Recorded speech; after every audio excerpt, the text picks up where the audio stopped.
Kum Lenin Ablat Gemara. Today's daf is daf Mem Beis of Marahal of Yevamos. This is the first day of Chalamoid. So in the Mishnah we had a machlekes that we said that you have to wait 3 months. If you're a Yevama, you have to wait 3 months before you can remarry. In fact, we also said if you're a divorcee or if you're a widow, you always have to wait 3 months before you get remarried. It doesn't matter whether you're merely engaged to the first husband. It doesn't matter whether you want to get engaged to the second husband. You need to wait 3 months. We make a gzera. We want to make everything uniform. Yehuda disagrees.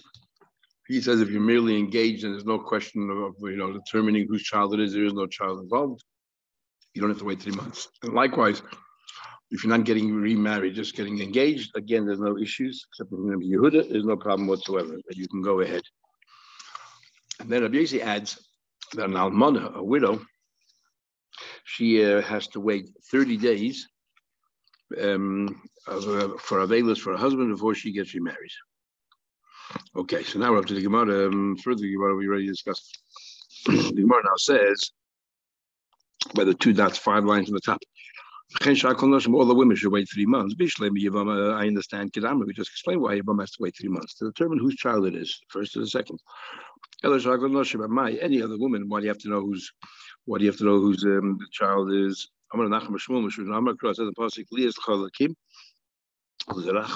That should be an Abisha to you and the children acherecha. That what? That we need the Abisha wants complete, wholesome families before he is shaychan, before he rests in their family. And we need to know children whose children are they. Mostly Rav has a question. It says, therefore, a gay and the gayed also they also have to wait gimel chadash. Now you're married to the same person, you both converted, you still have to wait 3 months. The question is, what do you have to determine? Whose children are your husbands. So what's the point? The Gemara says, yes, there's a very important point. There's a difference. We want to know whether the child was conceived when they were still goyim or was conceived after they became yidden. Therefore, Rava says no. Actually, it's much more than that. All kinds of problems can arise. Problems of error. For example, Rava says 4 different problems can arise. Let's say she gets remarried. Let's say in the case of Yevama, whatever, she gets remarried within 3 months. If she doesn't wait the full 3 months, she gets married after 2 months, gets remarried, and then has a child, and it's 9 months of the first, but was born in the second person's house. So we're going to feel that, or most people are going to feel that it belongs to the second husband. And now all kinds of problems are going to arise if they think that this child is the second husband. For example, let's say the first husband of this woman had a daughter with another wife, and now this son, who thinks that he's actually Shimon's son, will marry the daughter of Reuben, which in fact is his half-sister. So that's one problem that can arise. Marry his sister that share a common father. And that's problem number 1. If we don't wait the full 3 months, so we can determine whose child it is. Number 2, the Yibim, Eishes, Achim, second, the problem is, let's say, let's say Reuben Shimon, and she marries Shimon, but she doesn't wait the full 3 months, and then she has a child, and we think that the child belongs to Shimon. And then what happens is that let's say she has another son. She has another son with Shimon, and this son dies without any children. He's a Yevama. He'll think that's my brother. I'll go marry his wife. But in fact, he is a son of the first husband. He has nothing to do with her. And in this case, he's living with his sister, that is his half-sister. That is no mitzvah even at all, because you don't share a common father. He thinks that he has the same father. He doesn't. And there's chayiv kares. That's problem number 2. Even by ger, we need to know which child it is at the beginning of this later. Another thing is the yaitzias imay l'shuk. Let's say that his mother marries Shimon and they have no new children other than this child here. She thinks that the child is Shimon, so therefore when Shimon dies and there's the only child, she thinks that she's a free woman, but really this is Reuven's child. So as far as Shimon is concerned, didn't have any children, there's a mitzvah of Yevamos, and she'll be marrying somebody in the streets over a lav. And the last thing is v'yifter as Yevem l'shuk. Let's say if he had a brother from Reuven, but he thinks he's actually Shimon's son. And and that brother from Reuven had no children whatsoever, and he died. And he's the only brother. He thinks that he's not related. He thinks that he's Shimon's son. So it comes out, she will, his wife, Reuven's wife, will marry outside, thinking there's no Yibum, and if, in fact she is a mitzvah Yibum to Shimon's son, which is really Reuven's son. That's why he knows these things. Most of Hanan, you're telling me that the reason for all of this is because of erba. Let me ask a question. It said, all of these things we're doing and make sure to avoid erba. But over here, when it comes to getting Yedis, we're doing it in order to fix up the child. Now, the Imisa, if you can tell me that even what do you call it? The Kula Mishum Takaras Erba, and if what you're saying is correct, then Kula Mishum Takaras Erba, then everything that we said here has to do with Takaras Erba, not just to fix up the Vlad so you should know which family is from. There's a lot more going here, a lot more writing here, not just to know the family, but what's writing here is in every one of these cases, we want to avoid any problems of Erba. Says when we said Takanas Vlad, we didn't mean just because we want to make sure we know his ethnicity or we know his family pedigree. We want to make sure there's no error there. Says the Gemara, I understand why we say 2 months is not long enough. Why is not long enough? Because that's the suffix we have. It's this is our suffix. Why? If she, let's say, waits 2 months and then she has a child, it could be 7 months. It's 7 months from the second pregnancy, and therefore from the second husband, and therefore, which is possible to have a child and survive, or it could be 9 months from the first, and that's a suffix. We don't know whose child it is, and all the issues that Robert raised. Is it 9 months to the first husband, or is it 7 months to the second husband? Why don't you just wait 1 month? Okay, we can't wait 2 months. Wait 1 month, and then we'll say Manashach. If she gives birth in 7 months, that means if it's from the second husband to 8 months, we have a rule that a baby, the 8th month, will not survive.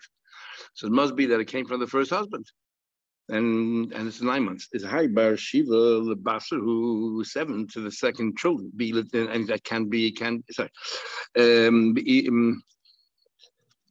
if 7 months high bar shiva lebasar who, if it's 7 months, we're going to say that it's the second husband. The Yoda, and if it's from the first husband, so what? You waited a month, and it's 7 months from here, so it's the 8th month. Kachal can survive. High Bartisha Kamahu Inami. So therefore, we're asking a question: why can't you just wait 1 month and then get married? And then we'll say that if 7 months expire and then she gives birth, we'll say that the 7 months is from the second husband. And if, let's say, the 8th month she gave birth, after 8 months she gives birth, so then we'll say that it's the first husband because you have 1 month. So why wait 3 months? We can see what happens, whether it's 7 months or 8 months. 7 months definitely it's the second husband. It can't be the first husband because that would be an 8-month baby. They don't survive. And if it was 8 months, then a month that was separated from the first husband, it must have been the first husband 9 months. So the Gemara, 1 month not enough for a couple of reasons. The reason is because even if you're going to say that 8 months was born and you want to argue that 8 months can't be from the second one because the child can't live, no. We can still argue that maybe we still have a suffix. Maybe it's the second husband. 8 months after they got married, the baby can't survive. Must be the first husband. No. Who told you she fell pregnant the first time they had relations? Maybe she didn't fall pregnant until a month into the relationship, and therefore it's a 7-month baby. Says he, okay, why don't you just wait 2.5 months? Get married, and we'll say as follows: if 7 months go by and gives birth, then what we'll say it's the second husband. Fair enough. And if, let's say, 6.5 months down the track, it gave birth, and 6.5 months plus 2.5 months means it's 9 months from the first person, but it definitely cannot be the second person because it'll be a 6.5-month-old baby. A 6.5-month-old baby can't survive. The second one, can't survive. So asking a question, why can't 2.5 months be sufficient? Says the Gemara, I'll tell you why it can't. Because even if she's probably older, even give birth to 6.5 months, the baby can't survive, and therefore we don't know if it's 6.5 from the second or is it 9 from the first. We can say the basu is the second number. As Razuza said, it says any even when it says that you give birth in the 9th month, it's not a partial month; it's a full month. Of the Yoda Lazayin, you're led in. But if you give birth in the 7th month, it's not a full 7 months; it could be even a part month. Shenema, it says there by Shmuel. When he was born, like he lived Kufas he went to 2 seasons. Miyat Kufas base 2, so that's 90 days times 280, 6 months. Miyat Yamim is base, and it says Kufas Yamim 2 days. So it could be 6 months or 2 days, you can ready to give birth. Says the Gemara, okay, the Tamtin Mashu, why don't you just wait a Mashu, but and get married? Why don't we just wait a Mashu and get married? And so what? And and at the end of 3 months, let's check her out. We know that in 3 months, the Uber's very nicky, there are ways of testing to see whether she's pregnant. So let's test it and see. If she's pregnant, then we know from the first husband. And if she's not pregnant, then whatever happens afterwards is from the second husband. Says the Gemara. In other words, if she, let's say, wait a week or 2, and then we know that even the baby will be a 7-month baby, it's not a third of 7 months when you recognize the pregnancy. It's 3 full months. It has to be 3 full months, and then you recognize the pregnancy. But it wasn't 3 months, full months from the second one. So if you can recognize she's pregnant, it must be on the first husband. We don't prefer to check out married women to see whether they're pregnant. So he's got no balance. The way we do checking it, it's not very. It's quite humiliating. And therefore, we don't want to become insulted to a husband, degraded in the eyes of a husband. So there's a way, an easy way of testing to see how she walks. When she's pregnant in the 3rd month, the child already starts to add weight. So when she walks, she puts more pressure on the sand, and you can tell from the marks of the shoe marks that it's a heavier person than what she appears. No, she will make sure she protects herself because she wants her husband to inherit the second person. The second person inherits the first husband, whatever he has. Therefore, she will be very careful to make sure doesn't make these prints in the ground. Says the Gemara, okay, but hey, let's say if we know for a fact that she is pregnant, then there's no point in waiting. Let her marry straight away. Why do you have to wait 3 months to not say, Allah Matanya, why not you should not marry, let's say, your friend's wife if she is pregnant, and why not? We know for sure that it's the first husband. Or the nursing woman, or if she's, let's say, nursing, don't marry her because she might forfeit her milk. Even also, Yetzi, well, if he did, take her out, let her set her free. Well, Yachal, never take her back. Because he listens to Chachamim. He said, when it answers, no, that's very different. You know why it's very different? He said, there we are worried something altogether. Not because we need to determine whose child it is. We are worried that you are going to press the child with your weight. He said, we are worried, you'll make it like a fish that has no face. And therefore, in other words, you're going to cause harm to the baby inside the womb. While doing marital relations. So why not give your friend's wife or your own wife? Maybe you should be banned from having relations during a pregnancy. No, so the Gemara Ilaman that we had before the Gemara that a young girl is allowed to when she has relations to put in a tampon, to put in a tampon, so she therefore won't fall pregnant the second time. We're worried that if she becomes pregnant the second time, and then the second pregnancy, the child is going to press against this. Is how Rashi argues it. Will press against the first child and make it deformed. So therefore, she'll wear a moich, and you won't fall pregnant again. Will have rachmans. Nami here too. The husband will either wear a moich, and he will line the Eibishter. So what are we worried about? That physically he's going to put pressure on the baby, and he himself will be the one putting pressure. His own wife as well. Today, his own wife, he'll be very careful. And someone else's wife will be careful not to kill the baby. A pregnant woman generally intends to nurse her child. And therefore we are worried, she'll fall pregnant, she will lose her milk after she gives birth. And what will happen to the child? There's no synthetic milk in those days. The cutler, you'll kill the child. His own wife, the same thing. Then maybe she'll eventually lose her milk after she gives birth, if he continues to have a relation with this person. His own child, he will feed it other things, alternative food like eggs and milk. So this woman also he will give her eggs and milk to this child. So he says over here that no, that he won't do that. That he was scared that he won't do that because it's not his child. That child doesn't feel the same feelings for that child. So the Gemara, let's take the Yoshim to court and say that here you have this is your father's baby and you have to feed it. The Gemara says, no woman is embarrassed to go to Bezin and make all these protestations. No, she let her son die. The Mishnah says, Achaz Basulas, Achaz Basulas. The first opinion of the Mishnah is a Stam Mishnah, no name.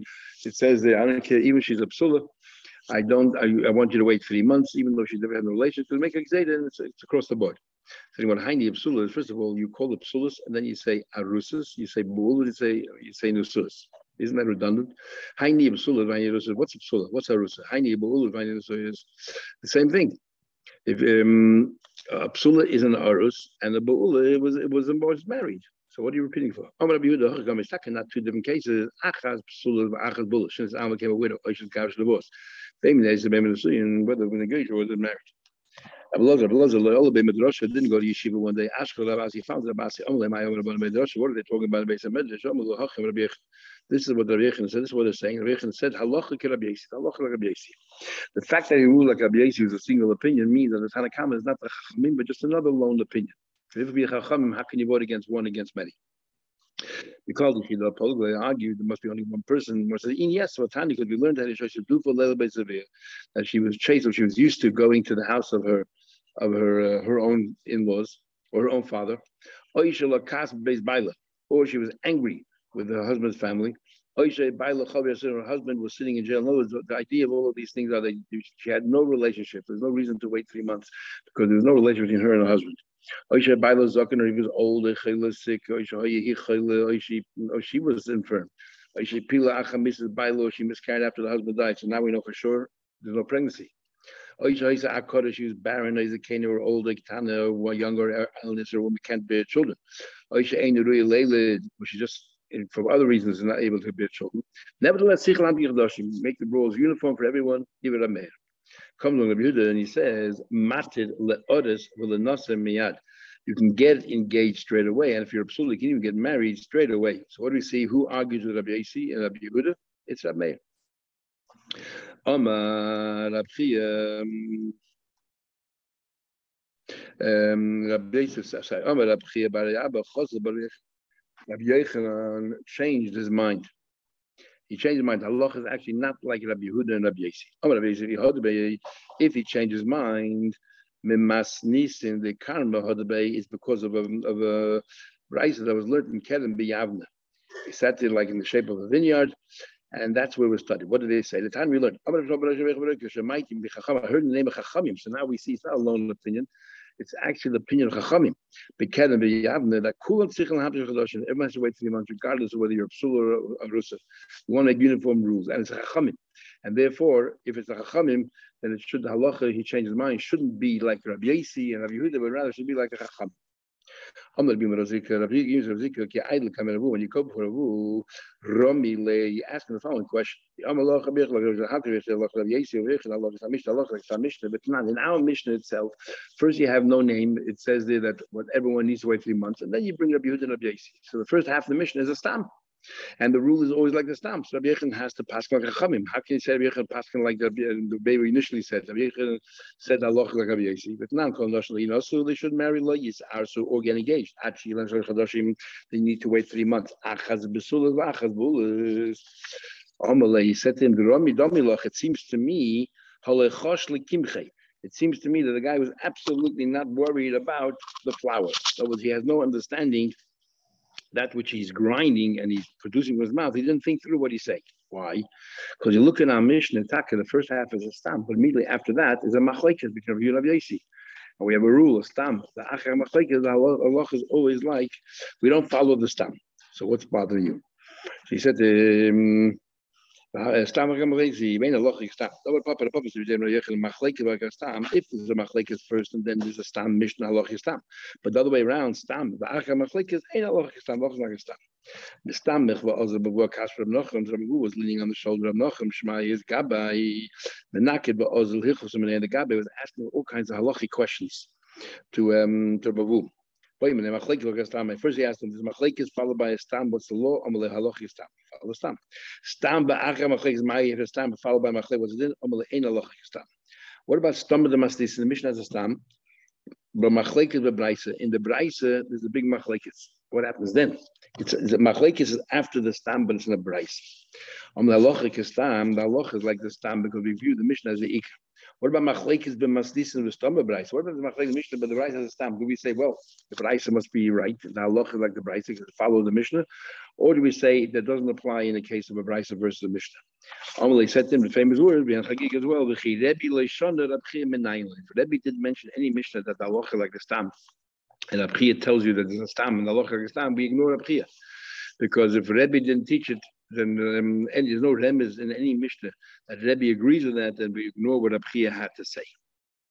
So he said to him, I have a question. So you're telling me about a stam, that's a question. It says in the Mishnah, here's a case of a stam. Misrik shol pishtan, you have a fork where you used to comb the wool of an animal made out of flax. Then shenit lushinov, and some of the teeth were removed, so it doesn't really clean and take care of the hair. But these two teeth were left, so it can still do part of the job. To me, is considered a full keli utensil and mekabel tum. The achas taheda, but if you only have one tooth left, it doesn't really do anything as a function. Is taheda. It's no longer a practical utensil. The cool is but each tooth, when you take them out, on their own, to me is a tummy because they still have a use as a tooth. They have a use for other purposes. As we'll see later, there's a function for every single one of them. For example, they can take out the wicks from a candle, and so on. So we're right. But what happens if this combs made out of wool? He took out the teeth. After the time one between, Torah is Torah. But those every three, you took out the middle one, it is Torah. It's not really doing his job. If you have three teeth joined together, tummy is tummy because it still fulfills its job, even though many teeth are missing. If one of the ones that are complete is dafka, the outside one that had three pieces left, because the outside one, the teeth are very wide, so they're not really doing their job. So it doesn't help that there are three together. If you took two teeth and you turned it into a tweezer, then to me, you found the function. If you take one tooth and you use it to clean out a candle, or you use it to spread out and to stretch out material, is tameh. The kaiman Allah, and yet we have a rule. The ein halacha goes in Mishnah. It's a stam Mishnah, and the halacha is not a Mishnah. How come? Why don't you remove that Mishnah? They both say Zu ain't a Mishnah. It's not a proper Mishnah. My time, but why is it a proper Mishnah? We have apparent contradiction. The Sefer must be there's some errors in this Mishnah. We don't know exactly what it means. What's the contradiction? Victoria says wool. If one tooth is missing, but if there are two teeth together, then it's tummy. Two teeth enough to make a tummy, to render a tummy. Well, now you learn the three teeth rendered left behind his tummy. There's a contradiction. So my kusha, who's talking about the same thing? Maybe this that it says that you need three teeth is talking about the inner one, so therefore it needs to there were two rows. Rashi has two pshatim. This is Rashi's talking about. You had two rows of these teeth, and the outer one and the inner one. The outer one is mainly to do the work of separating the tangled hairs and to clean and so on and so forth. And the inner one is mainly to hold onto the wool while you're doing that, so it shouldn't fall out. So in the chitzoni that has a major out job, you need three teeth in one place. But the primi is just to hold the wool in place. Two is enough. How big? I'll tell you what the problem with the Mishnah is. Tony says because he took each tooth on its own. Even though it seems to be just tooth alone, but he did nothing with it, it becomes tummy. It's a utensil that's capable to be used.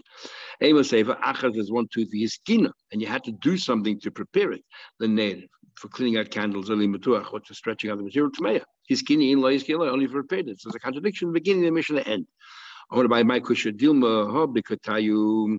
Over here, it's talking about that you took with it a handle, a piece of wood, so therefore you don't need any other. You took the tooth, a piece of the handle came with it. So you don't need any other preparation. It can be used the way it is. That's why it's matame. The leg type, you didn't have a handle, you have to do something else to prepare it so that you can use it for whatever the purpose is. And our papa said something similar. My cushion, Dilma, perhaps. The katinta here is a very weak one. You can't do much. And balimta, you have to prepare it in other ways. This is very strong. You have to do anything else. Ella, I'll tell you why it's not a proper Mishnah. Those people are very particular in all the words of the Mishnah. They conclude, Zu Divid Rab Shimon. They say clearly, this is not a stam Mishnah. This is a lone opinion. The voice of Rab Shimon that says that it's a universal law. That this is and he's the one who says he's didn't. That's why. Okay, we'll stop over here. Everyone have a good Mayed and continue celebrating Pesach.